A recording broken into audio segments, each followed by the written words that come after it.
There's simply no other way you can get that much bike per dollar. Somehow, despite all of those features, the Magnum Voyager is at that 3K price point. It functions best on the road, however it will work on light trails too. Here are some FAQs. Take the time to pause if you need to, but the gist of it, it's fast and it has a larger than normal battery. The simple to use 8-speed setup is all you need on a bike like this. It's really there just to keep a comfortable cadence, as the power is delivered through the wheel itself. The geared hub motor has the added benefit of being able to spin faster, be more efficient and better at climbing hills.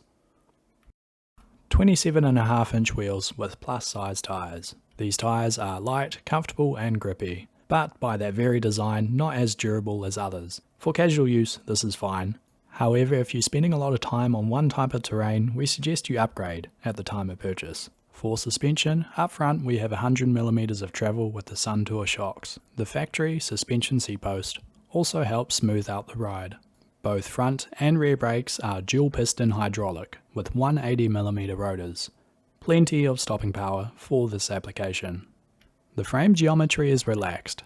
It's designed in such a way where it can accommodate a large height variance in rider. These newer, sleeker frames also have better battery integration. The battery itself is super easy to install and remove for on and off bike charging. The adjustable stem is also useful for a variety of rider heights and positions. You can easily throw the dog, child or groceries on the back, as it can handle up to 25 kilos.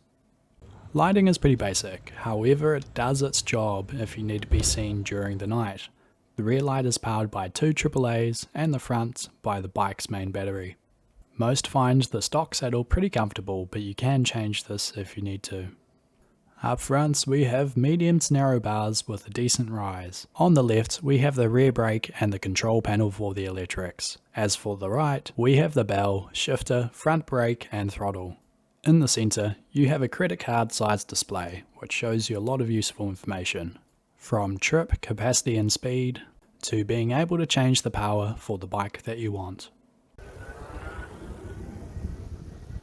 Magnum bikes are known for their power. Sometimes it's just good to have fun and let loose on that throttle. As with most hub bikes, I found shifting pretty easy, because the motor tends to take the pressure out of the drivetrain. I'm about to pick up a whole lot of speed. I left the sound on the bike unedited so you can get an idea of the loudness of the bike and the environment around it.